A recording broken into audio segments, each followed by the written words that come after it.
itu ada lawannya, Imam Mahdi. Oh, lawan Dajjal itu Imam Mahdi. Itulah maka Abbas sudah deklarasi 2024 memenangkan Anies Baswedan, seorang presiden 2024. Kenapa? Imam Mahdi. Iya.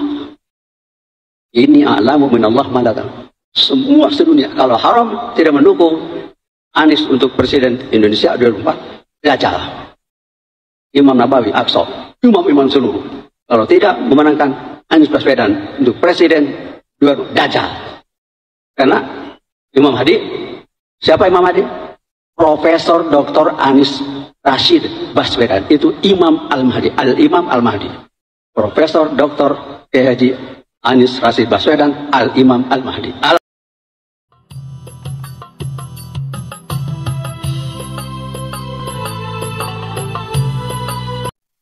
Assalamualaikum warahmatullahi wabarakatuh. Bismillahirrahmanirrahim. Alhamdulillahi rabbil alamin. Wabihi nasta'in ala umurid dunya waddin. Wassalatu wassalamu ala ashrafil anbiya'i wa imamil mursalin. Sayyidina maulana Muhammadin. Wa ala alihi wa sahbihi ajma'in, amma ba'd. Yang saya hormati, saya muliakan, saya cintai, saya banggakan para pemirsa dan pendengar sekalian bersama dengan keluarga, semoga berbahagia selalu sampai kapanpun dan dimanapun.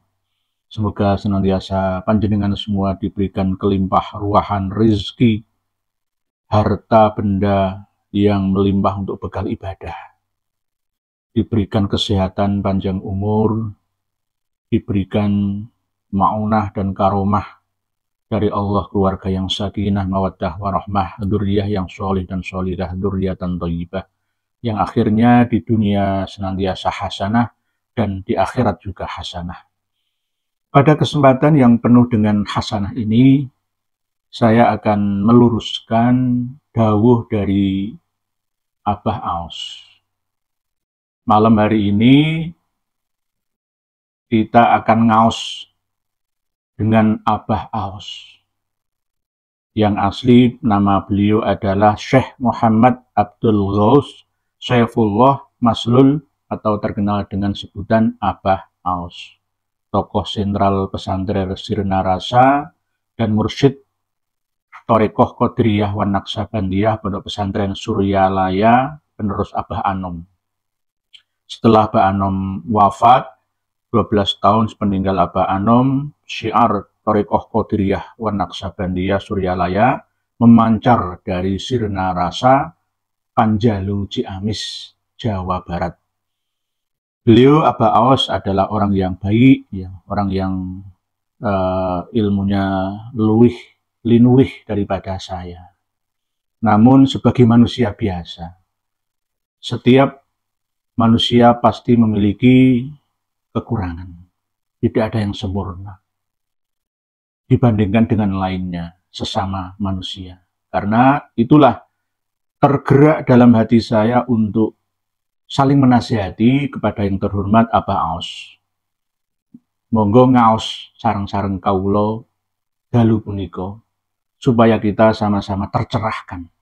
Beliau Abah Aos adalah tokoh sufi atau penganut faham tasawuf. Di dalam hazanah agama Islam ada 3 level corak, yaitu yang pertama adalah yang meliputi akidah, berarti mukmin, ya, yang meliputi syariah adalah muslim, dan yang berbuat baik dengan Allah dan sesamanya adalah muhsin. Akidah, syariah, dan tasawuf. Islam, iman, dan ihsan. Nah, beliau Abah Anom dan Abah Aos, begitu juga Abah Lutfi bin Yahya Pekalongan. Kalau di Surabaya ini beliau almarhum Abah Yai Asrori Al-Ishaqi, ya. Kalau di Jombang itu ada Abah Mukhtar Mukti, Thariqah Siddiqiyah, ya.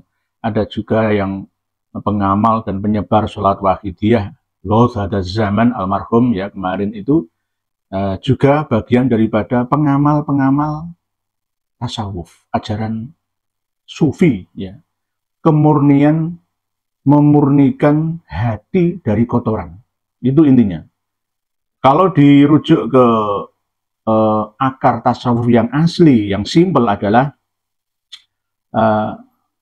u'budillaha ka'annaka taroh fa illam takun taroh fa innahu yarok.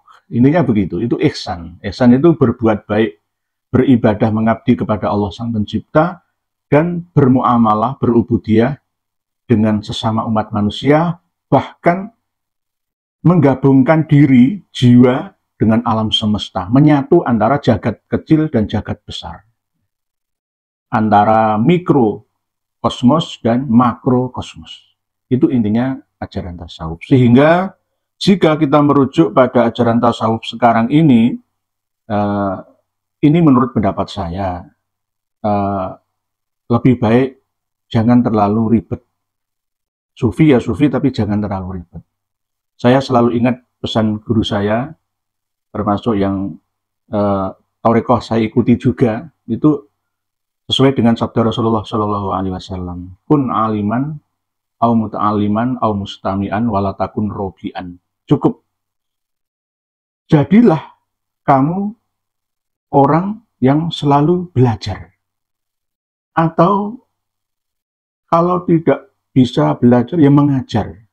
Atau didahulukan, jadilah kamu seorang pengajar, atau orang yang selalu belajar, atau orang yang selalu mendengar.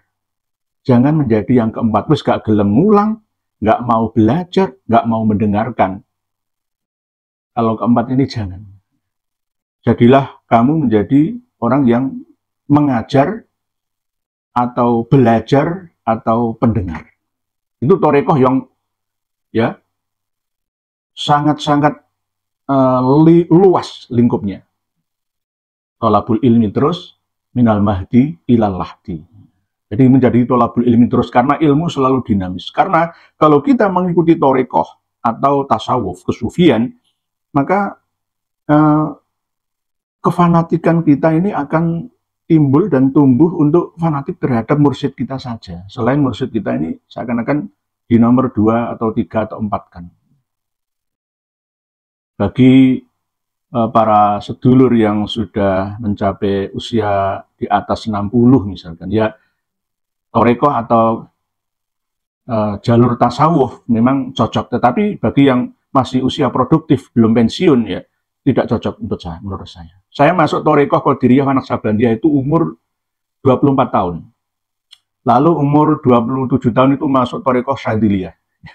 Tarekoh saya banyak, tapi ternyata tidak full saya lakukan. Karena apa? Saya lebih mengedepankan syariah. Jadi antara akidah, syariah, dan Tarekoh ini saya seimbangkan semua. Jadi jangan nanti, oh kamu menasihati Abah Aus, kamu itu Tarekoh apa? Saya itu pernah Tarekoh Qadiriyah Naqsabandiyah dan Tarekoh Syadziliyah. Hasbunallah wa ni'mal wakil. Bahkan saya belajar kitab Sirrul Jalil khusus yang menerangkan tentang fadilah Hasbunallah wa ni'mal wakil, itu dapat ijazah sampai 7 kali dari guru saya. Dari Syekh Ahmadi bin Kiai Sayrozi, Kencong Pare, Kediri, Jawa Timur. Itu saya mengikutinya. Tetapi setelah itu banyak di antara pengikut aliran tasawuf atau para sufi ini yang nyeleneh-nyeleneh. Ajarannya itu tidak bisa dimakan mentah oleh masyarakat awam. Akhirnya saya kurangi kefanatikan saya terhadap aliran-aliran tasawuf atau sufi atau Tarekoh. Kita fokus ke bahasan Abah Aus.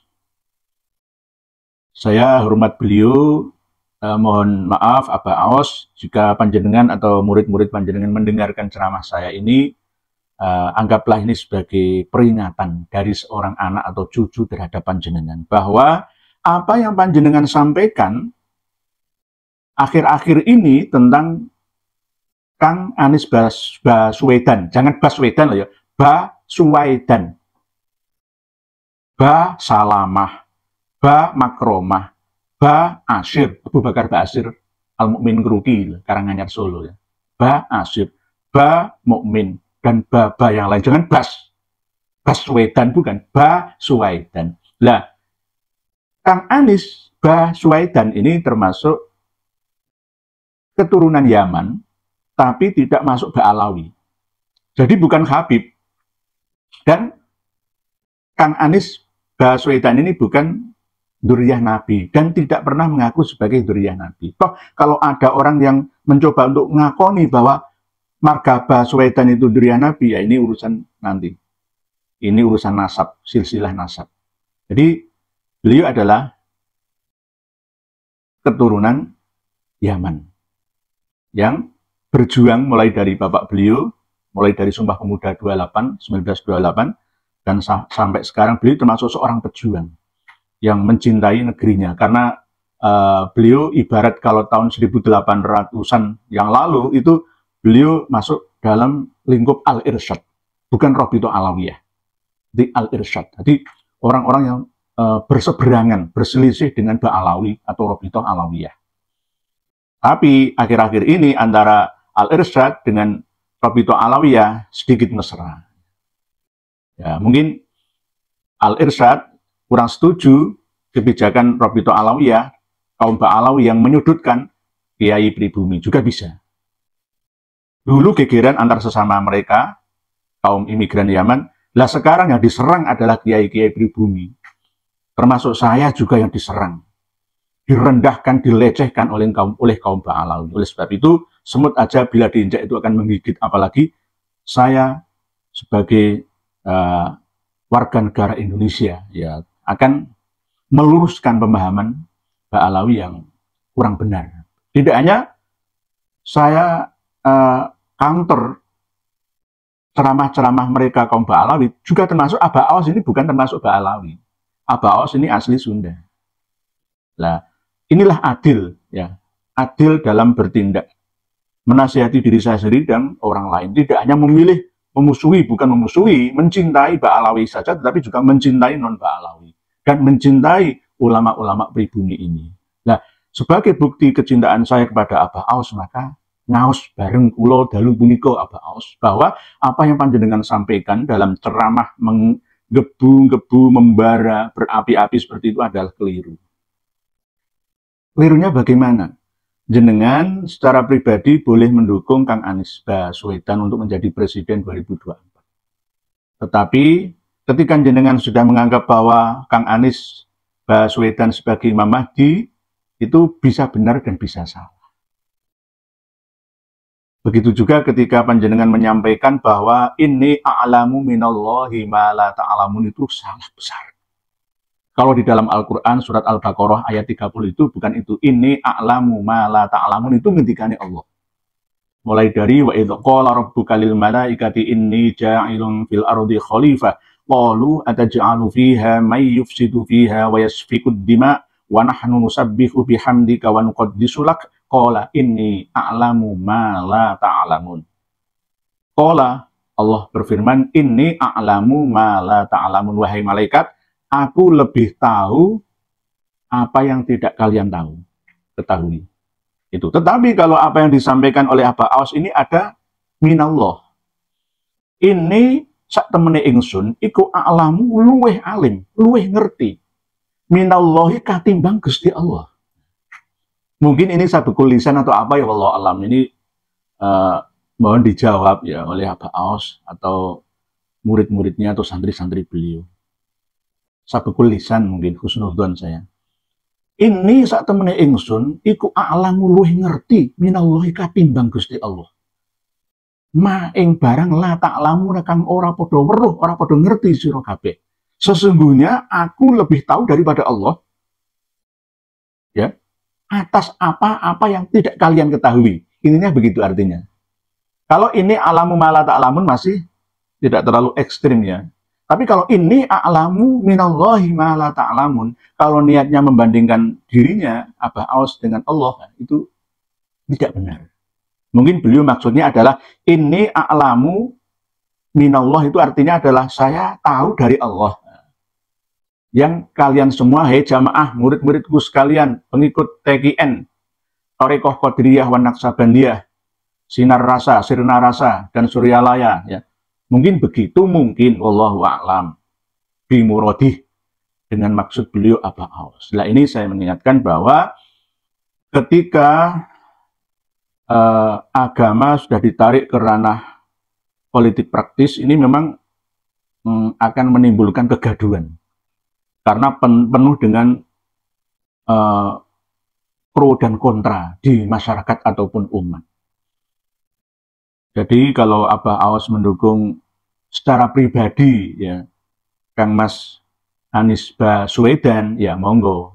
Tetapi kalau mendukung secara umum, mengajak semua orang untuk mendukung di Pilpres 2024 besok, dan menganggap bahwa yang tidak mendukung Kang Anies itu adalah seorang dajjal, ya, pembohong, ya, musuh Islam, musuh Allah. Lah. Ini yang kurang etis lah, kurang etis. Jadi mohon Abah Aos untuk sedikit mengerem lah ya dawuh-dawuh panjenengan supaya tidak membingungkan masyarakat umum, termasuk ya pengikut thariqah Qadiriyah wan Naqsabandiyah dan juga pengikut thariqah-thariqah yang lain, termasuk para kaum sufi yang ada di negeri ini, agar suasana demokrasi di Indonesia ini tidak terlalu panas, adem, ayem, tentrem. Silahkan pilih mana, pilih Pak Prabowo ya monggo, pilih Pak Ganjar Pranowo ya monggo, pilih Kang Anies Baswedan ya monggo. Semuanya sama-sama anak negeri ini dan berusaha untuk yang terbaik untuk bangsa dan negara ini. Semuanya tujuannya baik semua. Tidak ada yang untuk membuat bangsa dan negara ini terpuruk, tidak mungkin. Oleh sebab itu, monggo terserah. Ini belum saatnya kampanye. Jadi kalau ada seorang ulama atau kiai menyampaikan dukungan secara vulgar dan menyerang yang lain yang tidak mendukung dukungannya, yaitu kurang etis, kurang baik, kurang bagus. Saya tidak mendukung ini dan itu, monggo. Itu rahasia, jujur, ya, langsung dan rahasia. Silahkan pilih mana yang tepat menurut basiroh panjenengan semua. Nanti pada waktu pemilihan kepala negara, presiden kita bersama. Jadi saya khususkan untuk Abah Aos, monggo ngaos malih, sareng-sareng kawula, kita kembali jangan mengotori hati kita. Sufi itu sudah tidak terlalu peduli dengan dunia. Tarkut dunia wa ma fiha, sudah tidak tertarik dengan harta tahta dan wanita. Hanya tertarik dengan Allah Sang Pencipta. Kalau toh memang menyampaikan kepada umat, murid atau masyarakat sesuai dengan pilihan pribadi panjenengan Abah Aos, ya monggo sampaikan bahwa ini secara pribadi. Silahkan, itu hak semua orang, tidak hanya Abah Aos saja. Tapi ketika sudah frontal menyampaikan di muka umum, menyebut Kang Mas Anies Baswedan itu Imam Mahdi abad ini, ya itu kurang tepat menurut saya. Karena Imam Mahdi itu ciri-ciri yang sangat khusus adalah tidak pernah mengerti kalau dia Imam Mahdi, atau tidak mengakui bahwa dia seorang Imam Mahdi, atau tidak mau berlebihan disanjung, diakui oleh orang lain dengan baiatnya, dukungannya sebagai Imam Mahdi. Itu ciri khususnya seperti itu. Jadi Imam Mahdi bisa berasal dari lingkup nasional ataupun internasional dan bahkan lingkup lokal. Pemimpin-pemimpin thariqah itu. Bahkan bisa juga ya Imam Mahdi itu pemimpin thariqah, ya, pemimpin lembaga pendidikan tinggi, bahkan juga pemimpin pergerakan sosial masyarakat, ormas-ormas organisasi kemasyarakatan juga bisa. Kemarin sudah saya bahas secara ya semi detail dalam 3 episode video di channel ini tentang siapa, apa, bagaimana Imam Mahdi itu. Lah, Imam Mahdi nanti akan berperang dengan Dajjal. Pemahaman tentang Dajjal yang disampaikan oleh Abbas juga mungkin perlu diupdate. Ya, nggak kita salahkan. Memang pada waktu beliau belajar tentang Dajjal itu ya sesuai dengan zamannya. Kalau menurut saya Dajjal itu adalah bisa berbentuk negara, bisa berbentuk lembaga, bisa berbentuk organisasi, ketua torekoh, ya, atau bisa juga perorangan. Bisa juga presiden, menteri, bupati, gubernur, wali kota, juga bisa. Jadi Dajjal secara umum, Dajjal itu artinya adalah sang pendusta besar, pembohong besar. Itu adalah kata sifat, bukan kata sebenarnya.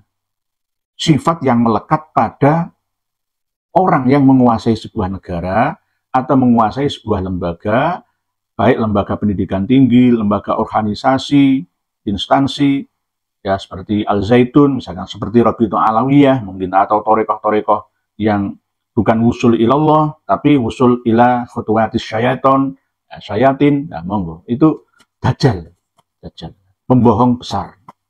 Orang yang selalu berbohong dan berbohong. Selalu menutupi kebohongan dengan kebohongan yang lainnya. Bohong kuadrat. Al-Kadzab atau sang penipu ulung. Nah, itu namanya Dajjal. Jadi ketika Imam Mahdi berperang, bertemu bersama dengan Nabi Isa melawan Dajjal, itu artinya adalah seorang pemimpin yang akan keluar pada setiap satu abad sekali, bertemu dengan orang yang mengepalai keagamaan dalam lingkup dunia, yaitu mungkin kepausan di Vatikan, atau kepausan di Mesir atau Egypt, atau kepausan di Ethiopia, Ortodoks Yunani juga, Ortodoks Rusia atau Anglikan. Bisa juga kepala yang ada di Kristen Protestan, di Jerman, Martin Luther, dan anak buahnya, pengikutnya. Itu juga bisa terjadi. Itu gambaran dari jiwa ajaran dari Nabi Isa alaihissalam yang sudah meninggal dunia.